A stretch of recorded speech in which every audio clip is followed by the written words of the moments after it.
Everybody's favorite horribly disfigured but still devilishly sexy Canadian superhero is back. And you know what? In a way, I feel like I never even left. Ba-da-ba-ba-da-ba-ba. Welcome one and all, my name is Andrew Fantasia. You are watching Together, and today we're going to be talking about Deadpool 2 Together. Does this live up to the crazy expectations set by Deadpool 1? I gotta be very careful with what I say regarding Deadpool 2 because there's a lot of stuff to spoil in here, more than I thought there would be. Some of that involves the plot. Some of that involves the characters and actors themselves who show up. There are a lot of cameos in this movie. When I say cameos, I could mean famous actors who show up or famous characters who show up. And I don't want to give any of that away because a lot of the fun came from that. So that'll obviously be in the spoiler section, but I gotta just be careful. So if it sounds like I'm tiptoeing through my words here, it's because I am. The plot of Deadpool 2, again, without giving too much away, is that Deadpool meets Cable, the time-traveling super soldier from the future, and just like in the comic books, they don't get along for a while. For me personally, Cable and Deadpool have always gone hand in hand. If you saw my Avengers Infinity War video, you know that a lot of my comic book knowledge came from buying trading cards when I was a little kid. And one of those trading cards was a little card with a fight on it, and that fight was Cable versus Deadpool, and that was the first time I was introduced to either of those characters. As I got older and I started reading some comics a bit more, the one Marvel series that I ended up getting into more than any other series in Marvel ever was Cable and Deadpool back in maybe like 10 years ago, back in like 07. And that lasted for like 50 issues, but that was my gateway drug into the world of Deadpool. And it's always been sort of them two together. Cable and Deadpool, it just goes hand in hand. So to finally see them together on this big screen was pretty neat. And I think it's safe to say that if you are a fan of those comic books, they are 100% faithfully recreated in this film. And what I mean by that is the personalities of these two characters are spot on. In fact, it's funny, I've always found that Cable in the comics was a really unlikable guy. I didn't like him myself. I mean, he's a good guy, he's a hero, he's not a douchebag or anything, but he was just very smug and very, I'm a time traveler, so I know everything, and no matter what you do, you won't be able to stop me because I already know you're gonna do it. Ooh, I'm perfect in every way. And it really got on my nerves, and luckily Deadpool was there to make it tolerable, to take him down a peg, to be like, hey, Cable, you're an idiot. Blah. I don't think I could ever read a comic if it was just Cable. That would be insufferable. Because they had Deadpool there, it really helped kind of balance the scales. And the same kind of thing happens here. In fact, I would even say that the movie made Cable even more unlikable and unapproachable than he was in the comics. In the comics, we see a softer side of him. There are parts of the movie that make you sympathize with Cable, sure. But he's still very abrasive. He's not an approachable human being at all. That translated tenfold from what he was like on the pages. They stayed very faithful to that as well. And the relationship between the two, which has always been, at least in the books, back and forth, like they are the definition of frenemies, if there ever was one, that shines through here as well. So they nailed that. They nailed the relationship, they nailed the look of the character. I mean, he looks like Cable. Not as much as Stephen Lang would have, but, that's just me saying that. And of course, Deadpool is Deadpool. Ryan Reynolds rocks it once again. So they captured that dynamic perfectly. For somebody who only ever knew them as that pairing, that made me smile. I really liked that. I think that was a strong point for Deadpool 2. The other breakout character in this is Julian Dennison.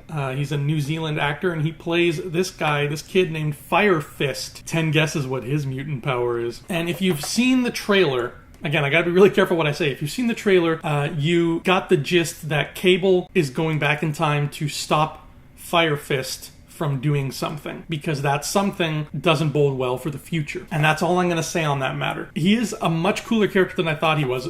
Again, like judging from just what we saw in the trailer, I thought he was just going to be this snarky, abrasive kid who's always like, screw off, I'm a bad guy. But he wasn't like that at all. He was actually a really cool kid. He was very likable. He was very sweet. He was charming. He was funny. He was a very powerful young actor too. He did a really good job. And he brought a lot to the table. He had a cool dynamic with Deadpool. He had a cool dynamic with another character, and I can't say any more about that until spoilers. I went into this movie expecting to be annoyed by this kid, and I walked out wanting to see him again. If there's a Deadpool 3, because that's still up in the air, I think, but if there's a Deadpool 3, I really hope he shows up in it, because I want to see more of what he can bring to the table. One thing that I will say disappointed me a little bit, just a little bit. In the trailers, we got a lot of really cool shots of Deadpool fighting a bunch of various bad guys throughout various locations. Like he was in some kind of board meeting and he's taking out, I think they were like Yakuza or something, and he was fighting Yakuza in a board meeting. And then another one, he was in a dojo fighting these like sumo looking guys. And like there were a lot of really cool shots like that in the trailer that really pumped me up. I was like, man, what's this story going to be about? It looks like there's so much variety going on in here. It doesn't really ruin anything for me to tell you this, but all of those scenes are part of just the opening montage.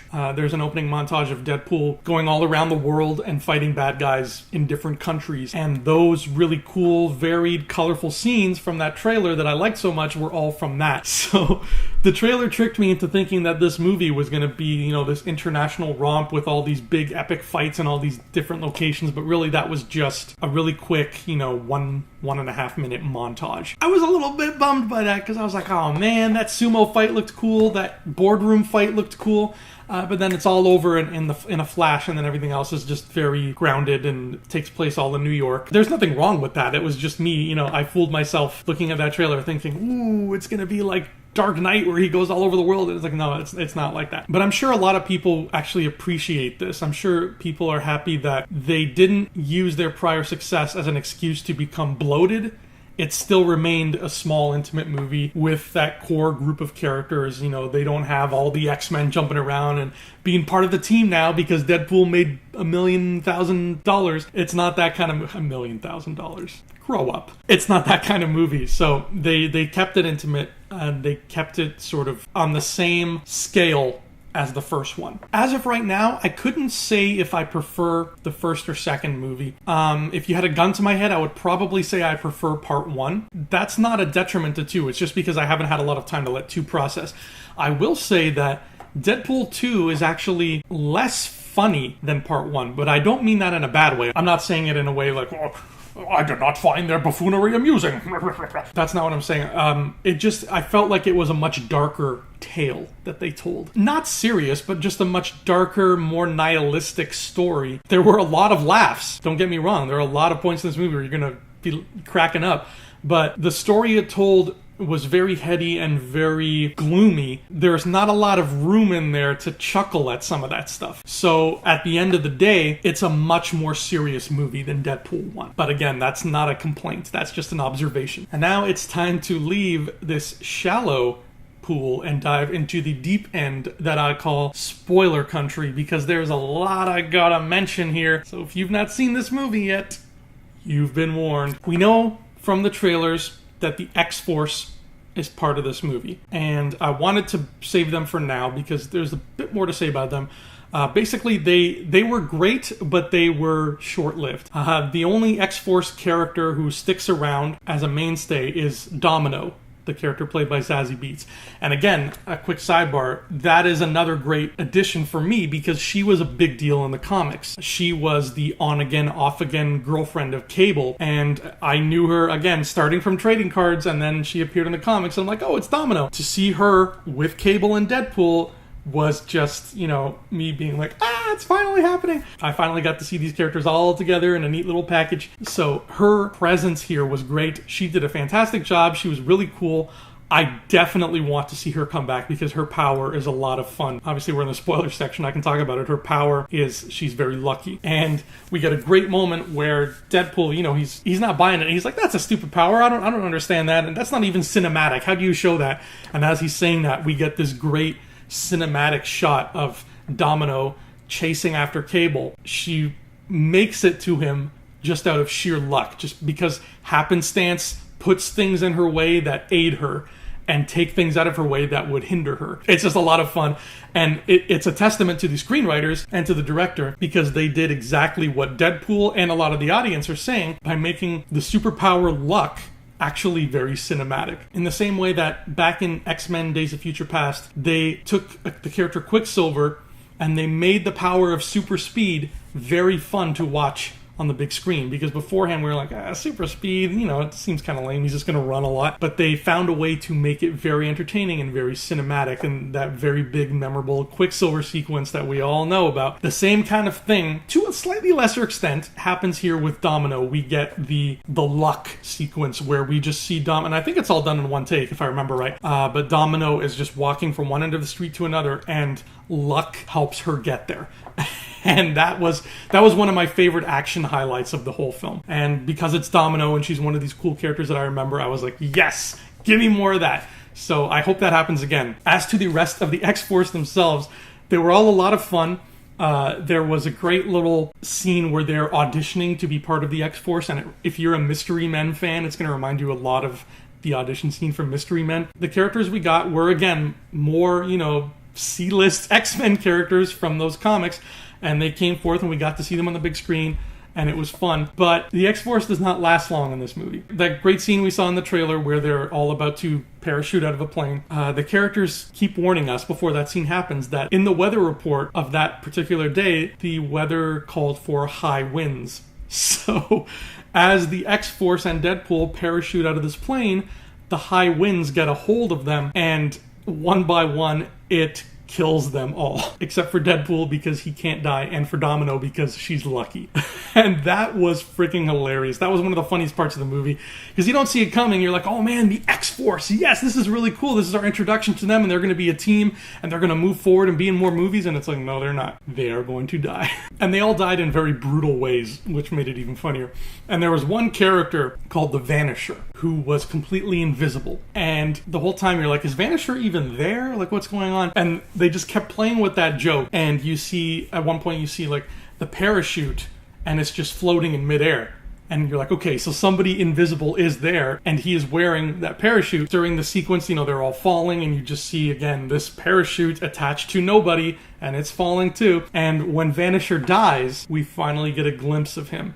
And he hits these power lines and gets electrocuted, and we see that he's being played by Brad Pitt. Literally, like, you blink and you miss it. He's on screen for like a second, and he grabs these power lines because he flies into the power lines, and he's like, and it's Brad Pitt, and then he's gone. He's dead. That's the beauty of movies like this, is you can have these ginormous actors and just do stuff like this to them, all in the name of good fun.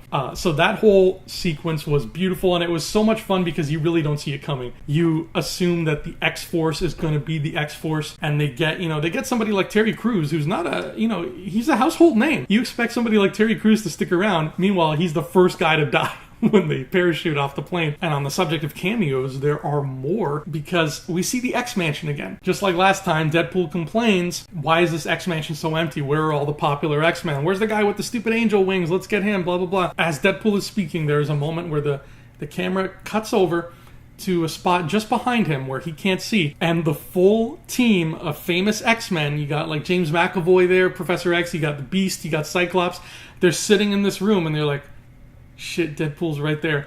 And Beast just quietly closes the door so Deadpool can't see them. That is the perfect use of the X-Men in a Deadpool film. And I almost feel bad mentioning these things because the fun of them is that you don't see them coming. But like this is the spoiler section, and I do want to talk about them, but I really hope nobody watched the spoiler section until they saw Deadpool, because like these little moments made the movie special. The X-Men universe is known for a lot of things, but continuity is not one of them. So to see the core X-Men team in a Deadpool movie, even if it's just for a couple of moments, is nice. It's nice to see the interconnectivity of the world. I've said several times that the X-Men universe is so vast and so rich, it doesn't even need to be part of the Marvel universe, because it alone, the X-Men lore alone, is as big as the rest of the Marvel universe. There's so much there. So it's nice to see it playing around inside of itself. It's nice to see Beast inside this Deadpool movie, even if only for a couple of seconds as he closes a door. But then we get the big one, and I do mean the big one. Apparently some people knew this was coming. There were a few TV spots that I heard gave it away. Thankfully, I'm so glad I had no idea. I had no clue. One of my all-time favorite X-Men characters, probably my third favorite X-Men character, period, shows up in this movie. The motherfucking Juggernaut. And it's not just a cameo. He's here to stay. He is like the secondary villain of the film. He shows up about halfway through. He was teased throughout the movie because Deadpool and Fire Fist got thrown into a prison, and Fire Fist kept saying, let's make friends with the biggest guy in here so that, we won't get shanked in our sleep. And at first, you think the biggest guy in there is going to be Black Tom Cassidy, who's also in this movie, and he's a popular X-Men character, so yay. But they keep teasing, no, they keep somebody even bigger downstairs, and you don't want to mess with him. I was like, I wonder who this could be. I was expecting just somebody I've never heard of. I was expecting like a big werewolf guy or something, just some like E-list character that I'd be like, okay, neat. It's this person that I don't know, but that's cool. He's a big guy. Then we got to the part where they're on the convoy, and you hear this big character speak for the first time, and he says 2 words. He says, knock, knock. I wasn't expecting him to have a voice. I was expecting like a more monstrous kind of thing. That's kind of interesting. Now I'm curious who's in this thing, because you never see him. He's just inside a cage. And then he's freed by Fire Fist, and all you see is a big fist slammed down at the bottom of this convoy. And when I saw that fist, my whole face lit up, and I was like, am I looking at the Juggernaut right now? The convoy that they're on goes sailing through the air, and there's all this destruction, and like it's the end of this big action sequence, so it's a big deal, and the dust settles. And I'm sitting there and I'm like, no, I'm not going to get my hopes up for Juggernaut. It's probably somebody I've never heard of. I'm just going to go along for the ride. Don't get your hopes up. Don't get your hopes up. I just kept telling myself that. And then the mother effing Juggernaut pops out of the rubble, and he's got the helmet, and it's actually the helmet. It's not that weird looking penis thing that was in X-Men 3. And he's big, and he's CGI because he's so big.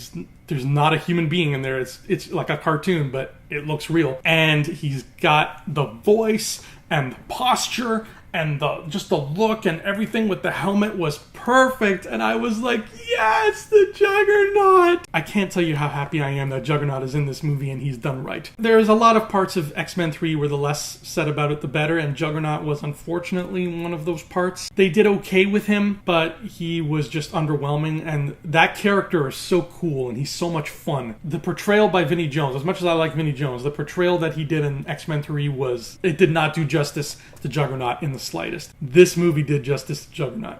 Just the fact that he was so big that he had to be CGI, I was like, yes, that's it. He's in his yellow prison uniform and he's got the helmet, but the helmet is silver.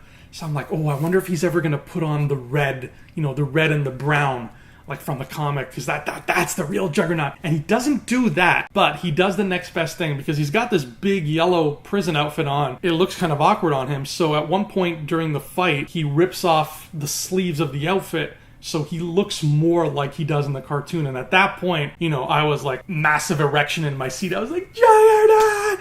Oh my God! I'm like throwing my panties at the screen. He is, like I said, one of my favorite X-Men characters of all time. And I'm so happy to see him done right. Back in the early 2000s when comic book movies were really starting to come to the forefront of things, just the fact that we were seeing an X-Men movie was enough that we didn't really care that they didn't always look like the characters. Green Goblin and Spider-Man 1, we're like, yeah, that doesn't really look like Green Goblin, but I'm seeing a movie with Spider-Man and the Green Goblin, so I'm going to shut my mouth and be happy about it.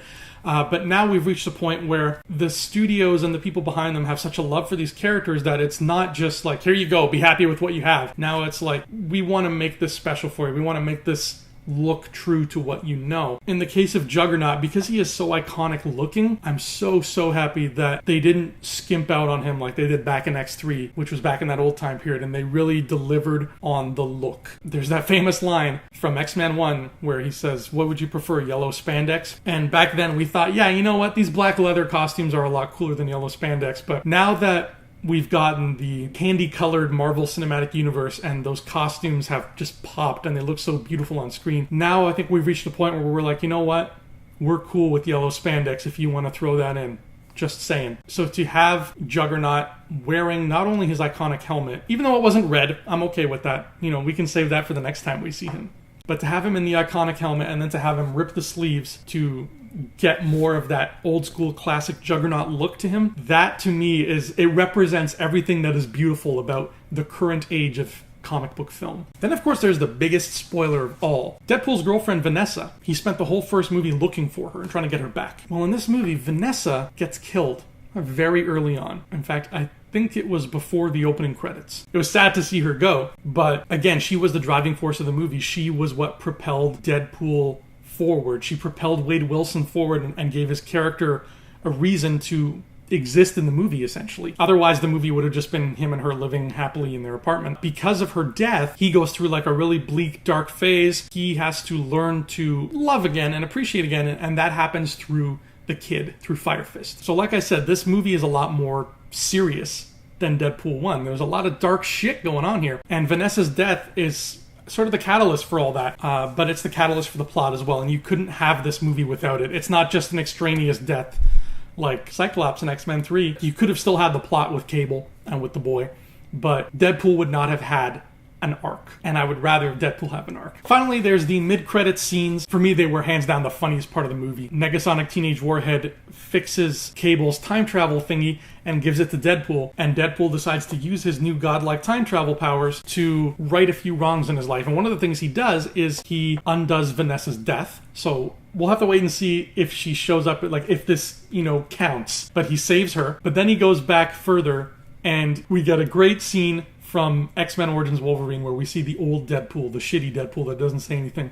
And we see Wolverine there, and we're like, wait, is that you? And Deadpool, the real Deadpool, now shows up and shoots the old one and is like, don't mind me, just fixing the timeline. And he just keeps shooting his old self. And then finally we see Ryan Reynolds sitting in a room reading a script for Green Lantern, and he's like, yes, I hit the big leagues now. And he gets shot by Deadpool so that the Green Lantern movie never has to happen. I love the meta humor in Deadpool so much, and it's great in the comics. And it's even greater in the movies because it can really poke fun at everything that we're thinking. There's even a point in the movie where Deadpool refers to Cable as Thanos. He's like, listen, Thanos, I know what I'm talking about. And it's weird because these mid-credit scenes are so straightforward. Like they are, they're this fun little joke. And when I hopped onto the internet this morning to start collecting images for this video, I saw like half a dozen YouTube videos advertised that were saying, Deadpool mid-credit scene explained.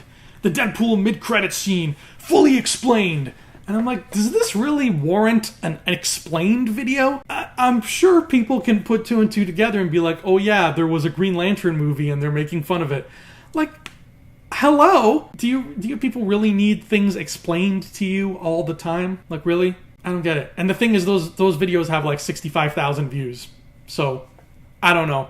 Maybe I should start making more of those. Maybe I'll be like, water. Explained. But anyway, that is Deadpool 2. That has been Thumb Together. My name is Andrew Fantasia. If you had fun with this video, feel free to give it a thumbs up and give some love to that subscribe button as well.